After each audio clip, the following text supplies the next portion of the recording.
काटोल नागपूर जिल्हा परिषदेच्या समाज कल्याण विभागांतर्गत व पंचायत समिती काटोलच्या वतीने ग्रामीण जनतेच्या दारी जिल्हा परिषदेच्या योजनांची वारी या कार्यक्रमाचे आयोजन करण्यात आले।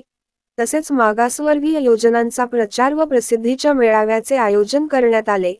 या प्रसंगी जिल्हा परिषद अध्यक्ष मुक्ताताई कोकडे, माजी मंत्री सुनील केदार, जिल्हा परिषद उपाध्यक्ष कुंदाताई राऊत, समाज कल्याण सभापती मिलिंद सुते, जिल्हा परिषद सदस्य सलील देशमुख, काटोल पंचायत समितीचे सभापती संजय दांगोरे इतर मान्यवरांच्या उपस्थितीत आज काटोल येथील लक्ष्मी कमल भवन मध्ये समाज कल्याण विभागांतर्गत राबविण्यात येणाऱ्या कल्याणकारी योजनांची सविस्तर माहिती देण्यात आली। यात अनुसूचित जातीच्या मुलांना वसतिगृह प्रवेश, सावित्रीबाई फुले शिष्यवृत्ती योजना, इयत्ता 9वी व 10वी शिकणाऱ्या विद्यार्थ्यांना भारत सरकारची मॅट्रिक पूर्व शिष्यवृत्ती योजना, साफसफाई करणाऱ्या पालकांच्या मुलांना मॅट्रिक पूर्व शिष्यवृत्ती योजना, इतर मागासवर्गीय ओबीसी विद्यार्थ्यांना भारत सरकारची मॅट्रिक पूर्व शिष्यवृत्ती योजना, इयत्ता 1ली ते 10वी शिकणाऱ्या विमुक्त जाती व भटक्या जमाती विद्यार्थ्यांना भारत सरकारची डॉक्टर आंबेडकर मॅट्रिक पूर्व शिष्यवृत्ती योजना, या सगळ्या योजनांची माहिती जनसामान्यापर्यंत पोहोचवण्याचा प्रयत्न करण्यात आला। त्यांनी जे काही सांगितलं ते 4 ओळी सांगण्याचा प्रयत्न करतो। हंगामात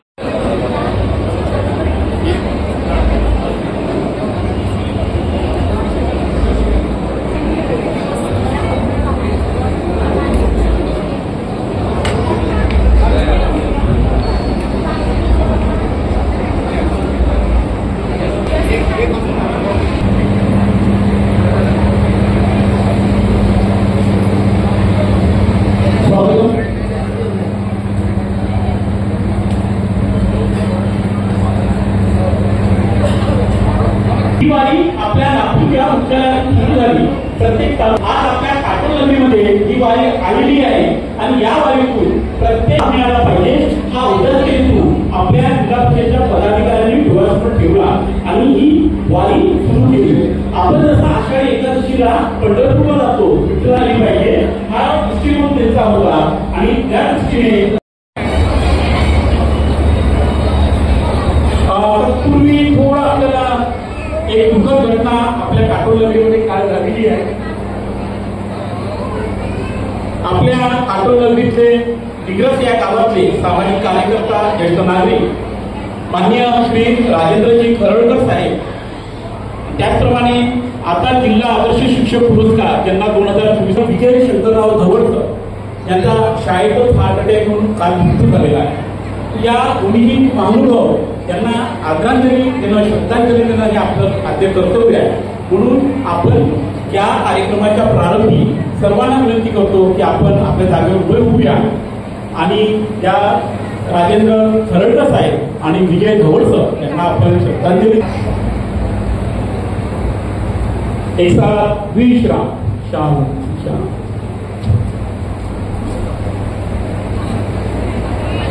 अतिथी भव ही आपली भारतीय संस्कृती आहे आणि आलेल्या अतिथीचं स्वागत करणं हे आपलं आद्य कर्तव्य। त्याप्रमाणे आजच्या कार्यक्रमाचे विशेष अतिथी जे उपस्थित आहे ते म्हणजे आपल्या जिल्ह्याचं दबंग नेतृत्व आणि ज्यांचं वक्तृत्व आणि कर्तृत्व सुद्धा श्रेष्ठ आहे असे माजी मंत्री महाराष्ट्र राज्याचे सुनील बाबू केदार साहेब। वृक्षवल्ली आम्हा वळकरे असं तसं तुकाराम करून गेले आणि म्हणून आमच्या काटोल पंचायत समितीची परंपरा आहे अतिथीचं स्वागत हे आम्ही वृक्षाने करतो।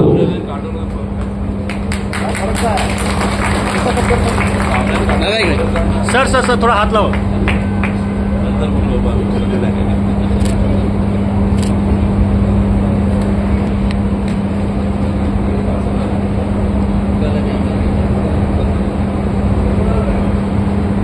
आपल्या कार्यक्रमाच्या अध्यक्षा त्याचप्रमाणे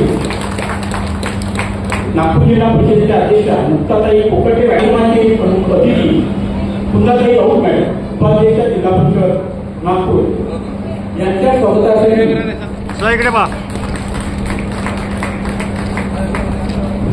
नरखेड पंचायत समितीच्या उपसभा ज्या विभागाचा हा कार्यक्रम आहे त्याचे सभापती मिलिंदजी सुते साहेब, समाज कल्याण समिती सभापती जिल्हा परिषद नागपूर यांचं स्वागत. नरखेड पंचायत समितीचे गट विकास अधिकारी डॉक्टर निलेश वानखडेकर करतील अशी त्यांना विनंती करतो.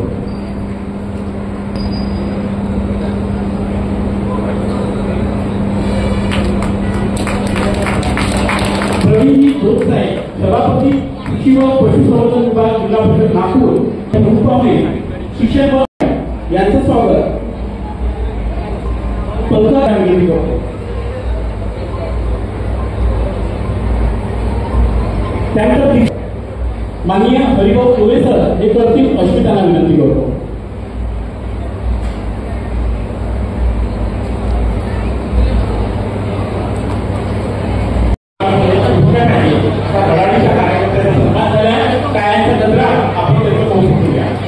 त्यानंतर दिव्यांग प्रमाणपत्र वाटप कार्यक्रम आपल्याकडून प्रशांत अनिल भुसे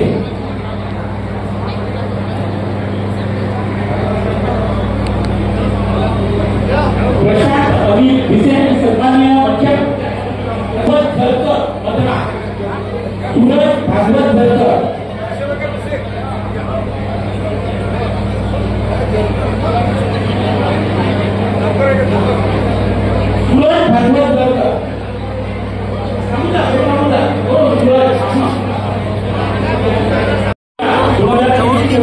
नवीन पिढीने ज्यांना त्यांना प्रमाणपत्र वाटप केलेलं आहे. यश शिवदास शेंडे डोळा सापा यश शिवदास प्राची सुरेश बांगर यांनी मी ज्या नेतृत्वात काम करते ते नेतृत्व सन्माननीय केदार साहेब नेहमी माझ्या पाठीशी माझ्या निर्णयात 100% सहभागी राहत असतात. समाज कल्याण विभाग जिल्हा परिषद नागपूर तर्फे ग्रामीण जनतेच्या दारी योजनांची वारी या उपक्रमाअंतर्गत आज या ठिकाणी मागासवर्गीय SC ST VJNT या समाजाकरिता या ठिकाणी मेळाव्याचं आयोजन केलेलं आहे. या प्रसंगी उपस्थित माझे प्रेरणास्थान ज्यांच्या मार्गदर्शनात मी नागपूर जिल्हा परिषदेत प्रतिनिधित्व करते असे लोकनेते महाराष्ट्र राज्याचे माजी मंत्री सन्माननीय सुनीलजी केदार साहेब आपला प्रत्येक वेळेला जिल्हा परिषदेमध्ये शिक्षण विभाग, आरोग्य विभाग, कृषी विभाग, पशुसंवर्धन विभाग, जल व्यवस्थापन विभाग यासारखे विभाग काम करतात आणि प्रत्येक विभागाअंतर्गत काही ना काही योजना राबवल्या जातात आणि त्या योजनांची संपूर्ण माहिती प्रत्येक व्यक्तीला नसते. अगदी सरपंच पदावर विराजमान असलेल्या व्यक्तीला देखील ती माहिती नसते. जेव्हा त्यांना ग्रामसेवक सांगतो किंवा एखादा सक्रिय व्यक्ती असेल त्या व्यक्तीलाच जिल्हा परिषद मार्फत राबवल्या जाणाऱ्या सर्व उपक्रमांची सर्व विभागांची त्यांना माहिती असते. ही अडचण ओळखून आज या ठिकाणी प्रत्येक व्यक्तीला प्रत्येक सरपंच महोदयांना त्याची माहिती द्यावी. माझ्या SC ST VJNT बांधवांना त्यांच्यासाठी समाज कल्याण विभागामार्फत कुठल्या योजना राबवल्या जातात यांची माहिती द्यावी. यासाठी या मेळाव्याचं आयोजन, हा मेळाव्याचा मूळ उद्देश आहे की प्रत्येक व्यक्तीपर्यंत जिल्हा परिषद नागपूर मार्फत राबवल्या जाणाऱ्या योजनांची सोबतच राज्य शासन आणि केंद्र शासनामार्फत राबवल्या जाणाऱ्या योजनांची माहिती द्यावी. आपल्या सर्वांना सांगू इच्छिते, गेल्या 4.5 वर्षापासून आम्ही सन्माननीय केदार साहेब यांच्या नेतृत्वामध्ये काम करत आहोत. प्रत्येक विभाग सक्रियरित्या काम करत आहे. त्याचं उदाहरण द्यायचं झालं तर शिक्षण विभागाचं उदाहरण असं आणि प्रत्येक योजना खास स्वतःच्या शेष फंडामधून राबवल्या जात आहे. हे विशेष या ठिकाणी सांगण्याचं कारण आपल्याला माहिती आहे भरपूर वर्षापासून शिक्षकांच्या भरत्या झालेल्या नाही. त्यातही नरखेड सारख्या ठिकाणी जो दूरचा तालुका आहे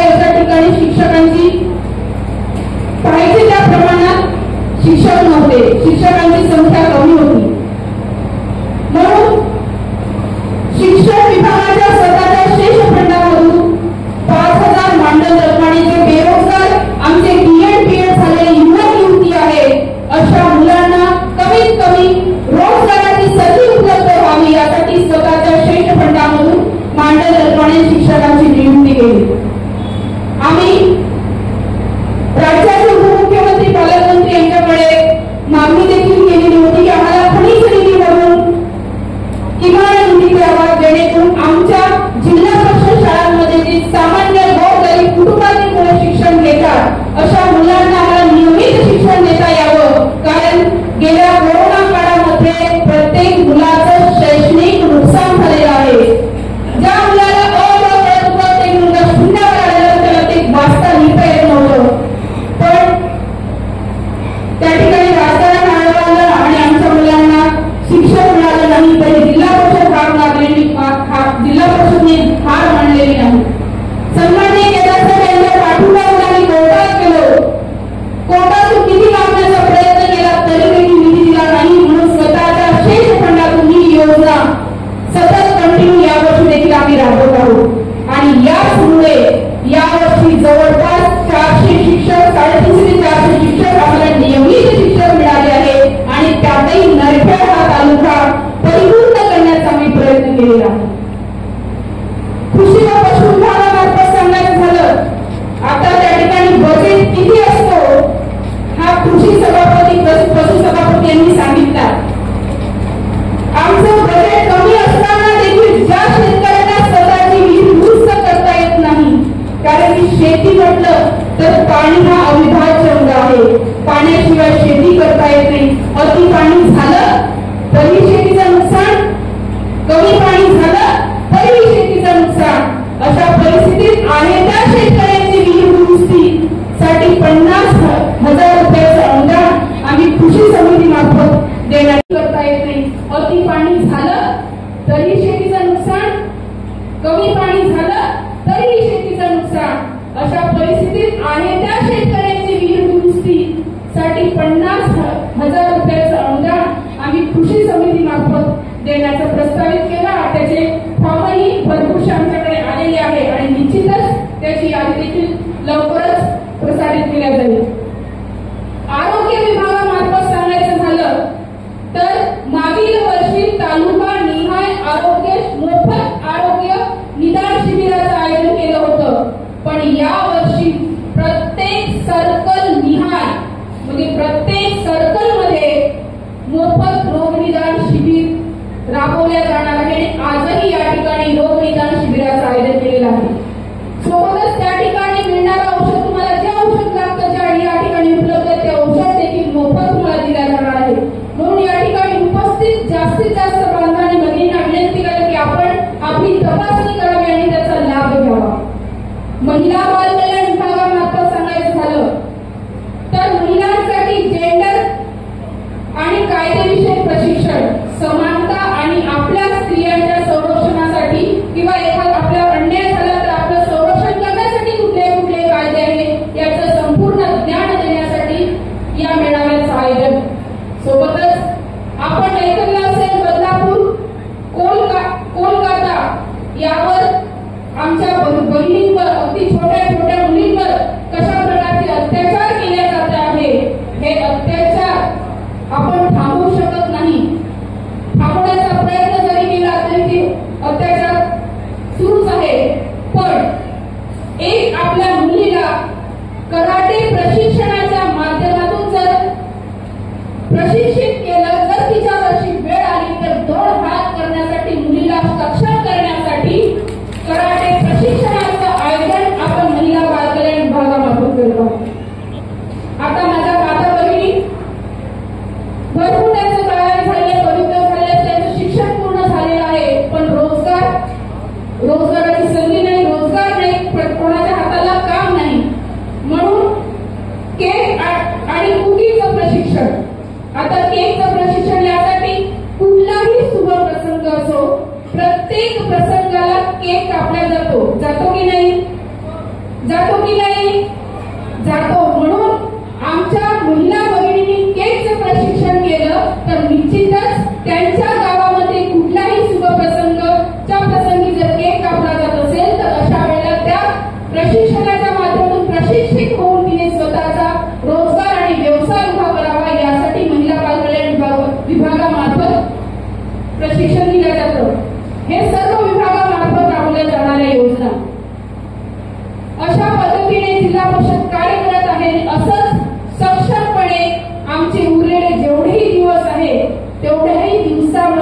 दुपटीने आम्ही सन्मान्य केदार साहेबांच्या नेतृत्वामध्ये काम करणार आहोत असे या प्रसंगी बोलते.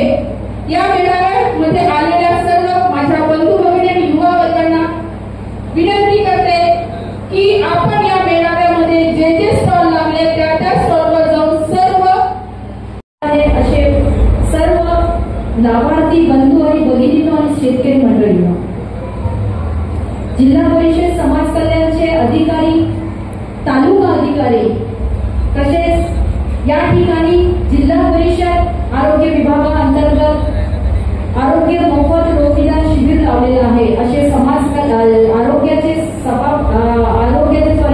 अधिकारी आणि तालुक्याचे अधिकारी, या ठिकाणी तज्ञ आलेले सर्व डॉक्टर मंडळी. मी जास्त बोलणार नाही, या ठिकाणी उपस्थित सर्व मंडळींना आवर्जून सांगेल की ग्रामीण जनतेच्या दारी समाज कल्याण आणि जिल्हा परिषदच्या योजनांची वारी हा कार्यक्रम आम्ही 6 विधानसभेमध्ये घेत आहोत. या कार्यक्रमाचा एकच हेतू आहे की जिल्हा परिषदेच्या शेष फंडातल्या जेवढ्या काही योजना असेल तसेच शासनाच्या ज्या काही योजना असेल गरजू लोकांपर्यंत पोहोचणे आणि गरजू लोकांना त्याचा लाभ मिळणे हाच याच्या मागचा एक उद्देश आहे.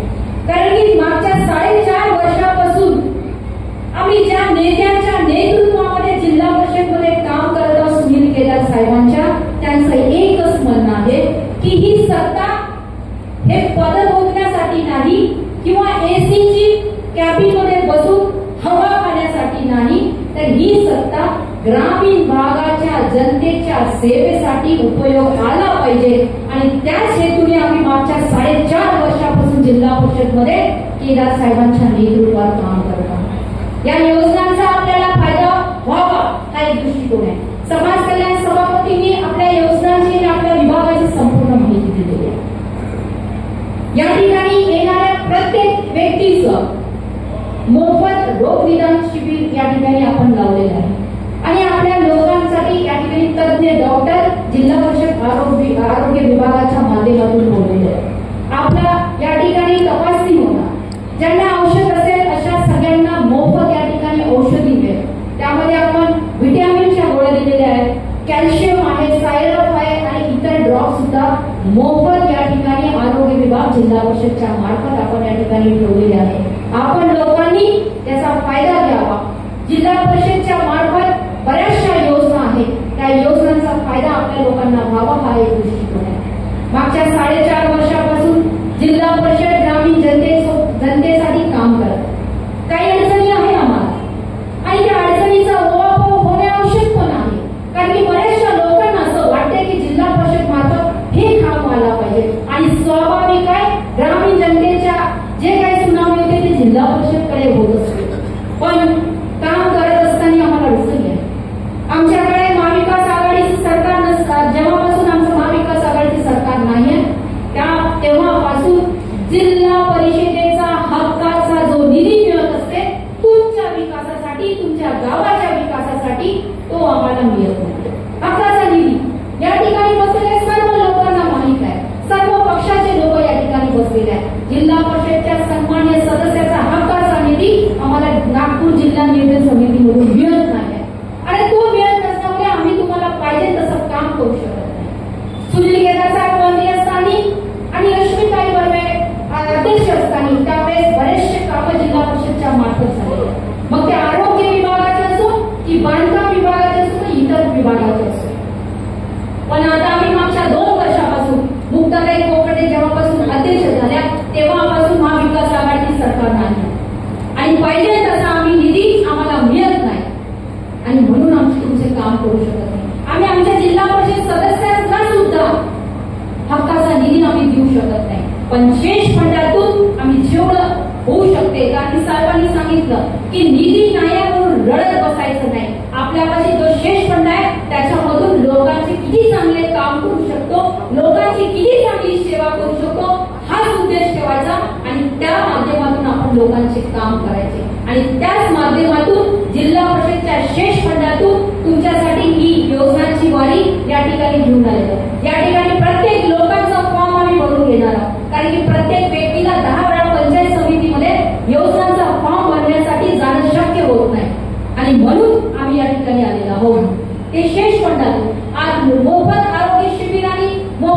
औषधी वितरण या ठिकाणी होणार आहे, ते आता त्या आरोग्य विभाग शेष पडतात. अशा बऱ्याचशा अडचणी आहेत, तरी मी या ठिकाणी आमचे नेते मंडळी या ठिकाणी बसलेले आहेत आणि सुनील केदार साहेबांना मी शब्द देतो आणि समोर बसलेल्या जनतेला शब्द देतो की आमच्याकडे जे 5 महिने उरलेल्या जिल्हा परिषदकडे, त्या जिल्हा परिषद 10 महिन्यांचं काम या 5 महिन्यामध्ये जिल्हा परिषद लोकांची सेवा करेल, एवढंच या ठिकाणी सांगते. इथेच सांगते. जय हिंद, जय महाराष्ट्र. आज ग्रामीण जनतेच्या दारी जिल्हा परिषदेच्या योजनांची वारी हा कार्यक्रम काटोल विधानसभेच्या वतीने या ठिकाणी आयोजित केलेला आहे. आणि आजच्या कार्यक्रमाला प्रामुख्याने उपस्थित महाराष्ट्र राज्याचे दबंग नेते, जे सदैव शेतकऱ्याचा विचार करणारे, बेरोजगारांचा विचार करणारे, महिला भगिनींचा विचार करणारे, शेतमजुरांचा विचार करणारे असे लोकनेते, महाराष्ट्र राज्याचे माजी मंत्री, आमचे मार्गदर्शक आदरणीय सुनील केदार साहेब, ज्यांच्या अध्यक्षतेखाली हा कार्यक्रम आहे, अशा जिल्हा परिषदेच्या तळपदार अध्यक्षा मुक्ताताई कोकटे, ज्यांच्या विभागाचा हा कार्यक्रम आहे, असे समाज कल्याण विभागाचे सभापती मिलिंद भाऊ सुटे, आज या कार्यक्रमाला आवर्जून उपस्थित शिक्षण सभापती राजकुमार भाऊ सुंबे, या विधानसभेचे आणि कृषी सभापती बाळूभाऊ जोत, मंचावर उपस्थित जिल्हा परिषद सदस्य, या तालुक्याचे सभापती डांगरे भाऊ, उपसभापती नागमोदे भाऊ, उपसभापती आमच्या मायाताई मोरडिया, या ठिकाणी आवर्जून या कार्यक्रमाला उपस्थित झालेल्या कोळीच्या सभापती मोरघरेताई,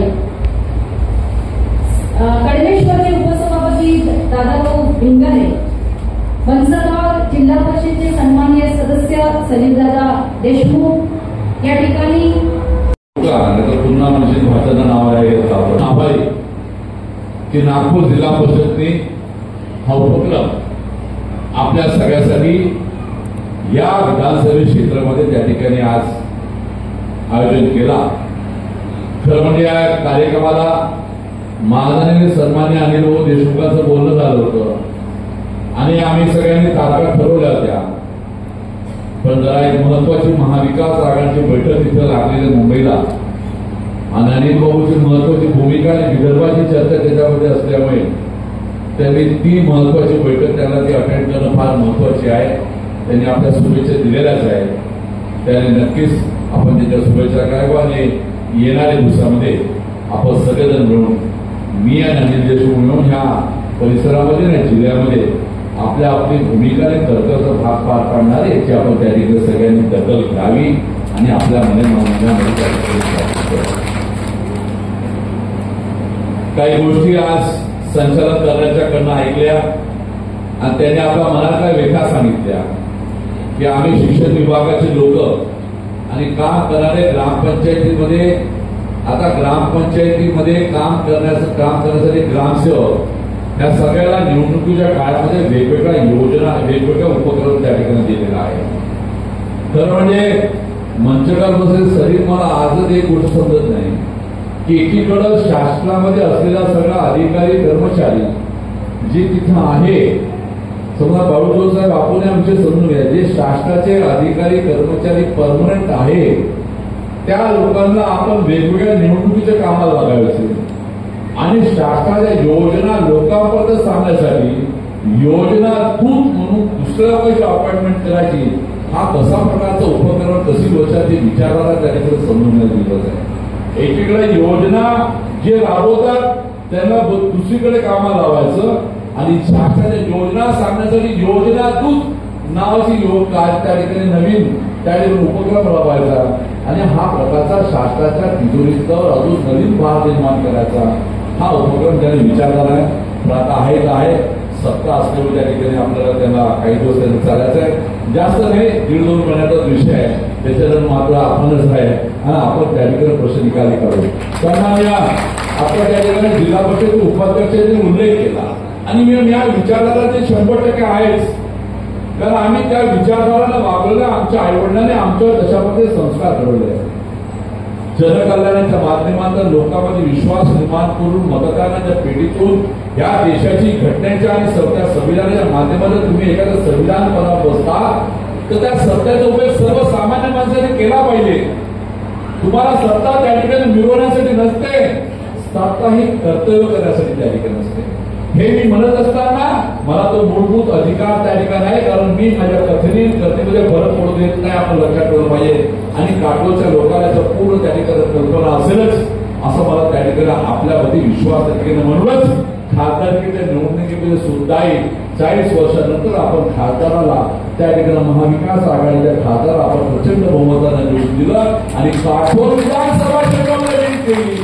हा सुद्धा महत्वाचा भाग आहे. आपण 8वा दिवस महाविकास आघाडीचे कोरोनाचा काळ होता, शरीर आपण विसरला असाल तर मला अजून आठवते. सौभाग्य दृष्टीने बर्वे त्यावेळेस त्या जिल्हा परिषद अध्यक्ष होत्या.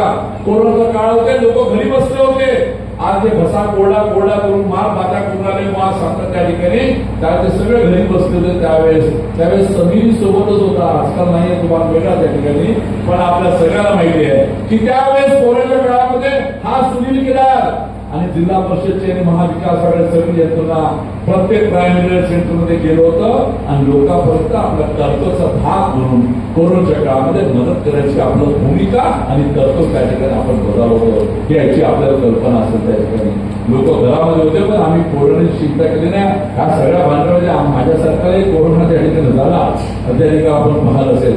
बंधूंनो, त्यानंतरचा विषय काय, कोरोना संपल्यानंतरही मी जिल्ह्याचा पालकमंत्री नव्हतो, मी जिल्ह्याचा पालकमंत्री नव्हतो, मी तुमच्या विधानसभा क्षेत्राचा आमदार सुद्धा नव्हतो त्या ठिकाणी. पण एक महाविकास आघाडीचा संयुक्त मंत्री म्हणून जिम्मेदारी माझ्यावर त्या ठिकाणी होती. त्या ठिकाणी अनिल बाबूचे मला त्या ठिकाणी नेहमी निरोप राहत होते, सुनील माझ्या अडचणीचं काय आहे, पण महाविकास आघाडीचं म्हणून आपलं कर्तव्य त्या ठिकाणी बघाय. आणि म्हणून मी दोन्ही पंचायत समितीत आलो होतो, जनता दरबार भरवलं होते बंधूंनो. आणि त्या ठिकाणी तिथं बाप दाखवण्याचा श्राद्ध अशी भूमिका होतो. तुम्हाला प्रश्न सोडवलं नंतर सुरले पुन्हा तो सुरुवात केली होती. महाविकास आघाडीचं पूर्ण राहिलं असतं तर मी विश्वास सांगतो. आज मला आता एखाद्या आता मी बसतो सरीरच्या हातामध्ये कागद दिला, काही पाहणीच्या रस्त्याचा विषय केलेला आहे, काही शेतकऱ्यांनी आमच्या शेतीकडे पाहणारे बंधू महाविकास सरकार झालं असतं ना तर मी तुम्हाला नागपूर ते मुंबईचा समृद्धी असताना असं सांगितलं. मी तुम्हाला सांगितलं पांढरीचा रस्ता पूर्ण करा, कारण माझा शेतकरी चिखलामध्ये पाय बसतो त्या ठिकाणी जातो. माझा शेतकरी त्या ठिकाणी शेतावर काम करा, मजूर वर्ग त्या ठिकाणी काम केल्यानंतर थकत पाहतो, त्या चिखलाच्या पोट्यात येतो. तो एखादा येता नसता त्याला चांगले पाणी रस्ते पाहायला मिळाले असते, ते आवडून द्यायला गेले. सन्मान्य त्या ठिकाणी प्रवीण जोर साहेब आपण बाळू जोर साहेब आपण खंत व्यक्त केली आणि आपण सांगितलं की आपण आपलं सरकार आल्यानंतर जे कृषी आणि पशुसंवर्धन विभाग आहे त्यासाठी आपण निधी वाढवून द्या. निधी त्या ठिकाणी कमी पडतो, आम्ही विकास करू शकत नाही. मान्य मला मी आपल्याला आपण त्याच्यामध्ये स्वतः त्या ठिकाणी दस्तूर गवाह आहे. महाविकास आघाडी सरकार होतं, कधी नव्हतं कशी अभिनव योजना, कमी नव्हतं तशी अभिनव योजना ते राज्यामध्ये कोणी राबवली नाही. पुणे जिल्ह्यापासून पुन्हा सांगतो, रेकॉर्ड करून टाका, पुणे जिल्ह्यापासून बारामती सुद्धा नाही ती नागपूर जिल्ह्यामध्ये आपण राबवून सुरू केलं होतं. आपण खनिज निधीमध्ये सनी देशमुख आपल्याला माहिती आहे, आपण सुद्धा त्यामध्ये योजना मंजूर देण्यासाठी जिल्हा परिषदेच्या सभागृहामध्ये आपण हात धुवून भाषण दिलं होतं. त्यावेळेस आपण योजना राबवली होती, गोरगरिबाच्या घरापर्यंत रोजगार द्यायचा आणि पशुसंवर्धन विभागाच्या माध्यमातून तुम्हाला लोकांना पशु उपलब्ध करून द्यायचे. कुठे गाय द्यायच्या, कुठे त्या ठिकाणी शेळ्या द्यायच्या, पुढे त्या ठिकाणी आमच्या ज्या महिला वर्ग आहेत त्यांना त्यांनी कुठे हातभार लागला पाहिजे मग त्यांचा छोटी पोल्ट्री द्यायची. त्यांना हा उपक्रम सुरू केला होता. टप्पा पहिला म्हणजे 30 कोटी वाटा निघाला होतो आणि अपेक्षा पूर्ण होती की 100 कोटी वाटायचे आणि हा ग्रामीण भागामध्ये अर्थव्यवस्था सामान्य होते. आम्ही आमचं कर्तव्य त्या ठिकाणी भाग पाडत आम्ही त्या योजनेचा करत असताना कधी बोलवा करा नाही. आजकाल योजना लोक जाहीर करतात आणि त्या योजनेसाठी शासकीय यंत्रणा वापरून खूप गौरवा करतात. अरे लोकांच्या माध्यमातून मिळेल सत्तेच्या माध्यमातून समजा योजना द्यायची असेल तर त्याच्यामध्ये उपकाराची भाषा आणि त्या ठिकाणी आवेश असला नाही पाहिजे, कर्तव्याचा भाग असला पाहिजे त्या ठिकाणी. तर आम्ही शासनाच्या तिजोरीतून सध्या योजना देतो ते आमच्या घरात देत नाही, शासनाच्या तिजोरीत देतो. शासनाच्या तिजोरी हे सर्वसामान्य माणसाचे देते. आणि मग राज्यकर्त्यांनी नेहमी योजना राबवत असताना हा उपकाराची परिभाषा आणि उपकाराचा आवेश आणला नाही पाहिजे, कर्तव्याचं भान ठेवलं पाहिजे. आणि कर्तव्य करण्यासाठी लोक तुम्हाला निवडून देतात. तेच गोष्ट समाज कल्याण विभागाच्या माध्यमातून झालेली आहे. समाज कल्याणाच्या सभापतीनं आपले मन काही म्हणतात त्याचे दुःख खंत व्यक्त केली. समाज कल्याणाच्या सभापतीला एवढं सत्य समाज सभापती महोदय समाजाच्या प्रति असणं कर्तव्य आपलं करत जायचं. ज्या महामानवाच्या त्या ठिकाणी तुम्ही आज त्या ठिकाणी त्यांच्यापुढे आपण त्याच्यापुढे नतमस्तक झालेलं आहे, त्या महामानवाने आपल्या जीवनामध्ये कर्तव्याला महत्व दिलेलं आहे. कोण कोणाच्या पाठीमागे विचार करा नाही. समाजाबद्दल आमचं कर्तव्य आहे, कर्तव्य आम्ही करत राहणार आहे. लोकांसाठी जगणं आपल्या जीवनाचं ध्येय असलं पाहिजे. आमच्या भूमिका निर्देश बसायला लोक आपाप त्या ठिकाणी तुम्हाला त्या ठिकाणी स्वीकारतात. ते चित्र आपण आता कुठल्या झालेल्या लोकसभेच्या निवडणुकीत आपण पाहिलेल्या आहे. मला मान्य आहे जिल्हा परिषदेच्या काही पदाधिकाऱ्याने सन्मान्य बाळू रोज सगळ्यांनी सांगितले की आमचा तुमचा कालावधी कमी जरी राहिला असेल पण नागपूर जिल्ह्याच्या इतिहासामध्ये नोंद केला जाईल. या कालावधीत 1.5 महिन्यामध्ये सरकार आपल्यानंतर तुमचे थांबलेले पैसे व्याजाचे जास्त द्यायचे आणि प्रत्येक घरापर्यंत समाज कल्याण काय असते, प्रत्येक घरापर्यंत. कारण हा समाज कल्याणाचा मोठा विषय आहे. ग्रामीण भागामध्ये असलेला त्या गोल गरिबाच्या घरी ती जी त्या ठिकाणी अपंग पोरं आहे त्यांची अडचण सगळ्यात मोठी त्या ठिकाणी. समाज कल्याणाच्या माध्यमातून आमच्या महिलांना झालेला त्याचा अपंग होता त्याचा मोठा विषय त्या ठिकाणी आहे. कोणी समजू शकते दुःख किती मोठं त्या ठिकाणी आहे. आज आमच्या भगिनीचे आले असेल, आमच्या बंधूचे आलेले आहे. पण ग्रामीण भागात आपल्याला सगळ्यांना माहिती आहे. मी जवळून सांगू शकतो त्याचा अनुभव केला त्या ठिकाणी. एखाद्या दुर्दैवाने एखाद्या घरी सध्या लहान मुलाला अपंगत्व आलं असेल, ती सगळी त्याच्या घरची माणसं रोजीरोटीसाठी सकाळपासून त्या ठिकाणी मजूरला जातात. ते पोरं एकटं घरी राहत असेल